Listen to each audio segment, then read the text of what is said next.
Hello বন্ধুরা, তোমরা সবাই কেমন আছো? আশা করছি তোমরা সবাই ভালো আছো। আমি না মরে বেঁচে আছি। তো চলো বড় মার নাম নিয়ে আজকের দিনটা শুরু করছি। বড় মা যেন সবাইকে ভালো রাখে। তো চলো আজকের দিনটা শুরু করি। এখন ঘড়িতে সকাল 11টা বাজে। ঝমঝমিয়ে বৃষ্টি হলো একটু আগে, কিন্তু কোনো লাভ নেই জানো তো। এই বৃষ্টির উদ্যম গরম, পুরো ঘেমে নিয়ে জল। আমি জানো তো আগের দিন রাত্রেবেলা দুটো বড় বড় চাদর বারান্দায় মেলে রেখেছিলাম। ভেবেছিলাম যে সকালবেলা আমাদের পূর্ব দিকে বারান্দাটা তো রোদ আসে শুকিয়ে যাবে। ও মা, দেখি সব ভিজে গেছে। আসলে এত বড় বড় চাদর 10 বার করে ছাদে মেলতে যাওয়া, আবার বৃষ্টি পড়লে নিয়ে আসা খুব মুশকিল, তাই রাতের বেলায় মেলে রেখেছিলাম। কিন্তু ওই যে সেই ছাদে মেলতেই হলো। আর দেখো আমি আবার মুদিখানা দোকানে দৌড়ে চলে গেছিলাম। ঘরে হলুদ ছিল না, সার্ফ ছিল না। তো আজকের যে জামা কাপড়গুলো পরেছে ওগুলোকে আমি আবার কাচবো বলে জামা কাপড়গুলোকে মেশিনে কাচতে দিয়ে তারপর যোগুকেও স্নান করিয়ে দেবো। আর বাবুমশাই দেখো ওই যে জল ভর্তি বালতিটা পেয়েছে না, কি খুশি।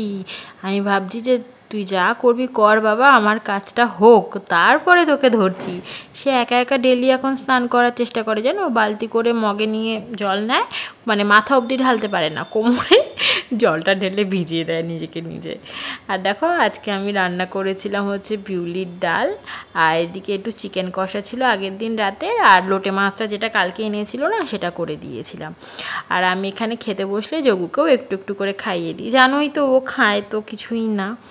আর জানো তো আমি কবের থেকে ভাবছি মাথার মধ্যে শ্যাম্পু দেবো, বোধহয় 2 সপ্তাহ হয়ে গেল। সেই লাস্ট যবে বিয়ে বাড়ি গেছিলাম শ্যাম্পু দিয়েছিলাম, কিছুতেই দেওয়া হয় না। তো বাদ দাও, দেওয়া হচ্ছে না যখন। এই গরমে মাথায় একটু তেল না দিলে কখন বাবা মাথা ব্যথা ঘুরিয়ে পড়ে যাই। তাই বলে মাথার মধ্যে আমি একটু ভালো করে তেল মাখছি। তো তেল মাখবো কি, মাথায় একেবারে চুলের জট ভর্তি, কি বলবো, এক গাদা চুল বেরোয়। আর এখানকার জলে একটু আয়রন বেশি কলকাতার দিকে, প্রচুর চুল পড়ছে। দেখো চুল দিয়ে বোধহয় আমি শাড়ি, সোনা দানা, বাটি ঘটি সব কিনে নিতে পারবো, এত চুল পড়ছে দেখেছো। আর বোধহয় জামা কাপড় নিচে ওখানে তো আরও চুল, তুললে তো বোধহয় 1 কৌটো ভর্তি চুল হবে।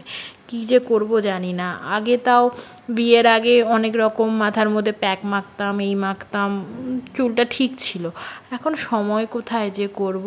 তাও যে সংসারের এই যে এত কাজ করি, এই ছোট ছেলেকে নিয়ে অনেক ভেবে চিন্তে যে আগে কোন কাজটা করলে সুবিধা হবে, পরে কোন কাজটা করলে সুবিধা হবে, অনেক ভাবনা চিন্তা করে আগে পরে সব কাজ করি। নয়তো ওর বাবা তো সেই সকালবেলা 11টার সময় বেরিয়ে যায়। এবার কী হবে, 11টার সময় বেরিয়ে গেল, ঘুমোই তো আমরা প্রায় বোধহয় রাত্রি 1:30 2টোর আগে আমাদের কোনো দিন ঘুম হয় না। এবার আমারও তো 7 ঘন্টা ঘুম চাই বলো, তো আমারও 9:30 10টার আগে কিছুতেই ঘুম ভাঙবে না, অ্যালার্ম দিয়ে ডাকলেও ঘুম ভাঙবে না। তো ওই জন্য তখন থেকেই আমারও সকালটা শুরু হয়। আর সংসারে কম কাজ বলো, ওই ছোটো ছেলেকে নিয়ে উফ, খাওয়াতে বসলে না খাক, সে খাওয়াতে বসলে সে খাবার গায়ে মেখে যতবার খাওয়াবো ততবার গায়ে হাত পায়ে সব মাখিয়ে দেবে। আর পারি না যেন, বুদ্ধি করে চলি বলে যেন তাও আর কি চলছে। এখানে দেখো বিকেলবেলাতে যোগুকে রেডি করিয়ে দিয়েছি, ভালো করে নতুন জামা, নতুন কি ধোয়া জামা পরিয়ে পাউডার মাখিয়ে ওকে এখন এই ছাদে নিয়ে যাব। ছাদে গিয়ে যা খেলে না, কি বলবো, মারাত্মক খেলে। এই ছাদে নিয়ে গিয়ে আরও বাচ্চা ফাচ্চারা আসে, তারপর খেলে নিয়ে এসে ও ঘুমিয়ে যায়। এই যে দেখো এখন ছাদ থেকে এসে গেছি, ও ঘুমিয়ে গেছে। আর আমি এই স্নান করলাম, আজকে চান করতে পারিনি, তখন সকালবেলা নাইটিটা ছেড়ে পুজো দিয়ে নিয়েছি।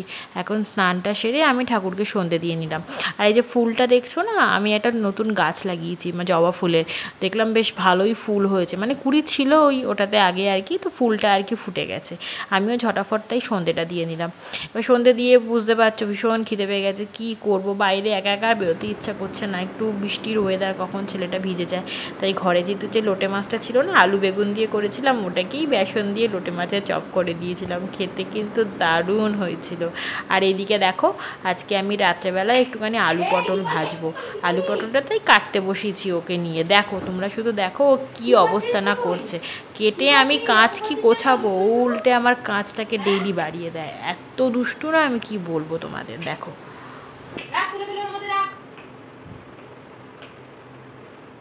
কি করেছিস, এগুলো কি করেছিস, দেখ কি করেছিস যোগু, যোগু তুমি কি দুষ্টু করেছো এগুলো বলো আমাকে।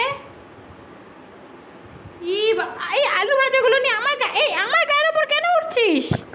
এই তুই আলু ভাজাটা রাখ বলছি আগে। আলু ভাজাটা রাখো রাখো, আলু ভাজাগুলো আমার গায়ে না রাখো, বসো ওখানটা। আমাদের হিসু করে দিয়েছিস, হিসু করে আলু ভাজা খাবো তাই বলি ভেজা ভেজা, প্যান্টু ভেজা। বাবা যোগু, তোর হিসুওয়ালা আলু ভাজা খাওয়াবি? ছি ছি ছি ছি ছি ইস, তুই হাসছিস? কি বদমাস, ছি ছি ছি ছি ছি।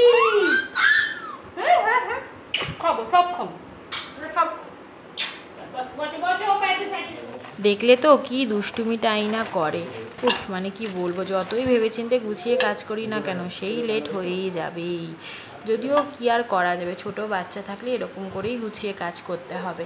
আর দেখো আজকে ওই যে আলু পটল ভেজেছিলাম না, ওর বাবার আলু পটল খাওয়ার আজকে বিন্দু মাত্র ইচ্ছা নেই, তাই দোকান থেকে আজকে আসার সময় চিকেন ভর্তা আর তন্দুরি রুটি। চলো এখন রাত হয়ে গেছে, খেয়ে ঘুমাবো, তোমরাও ঘুমিয়ে পড়ো।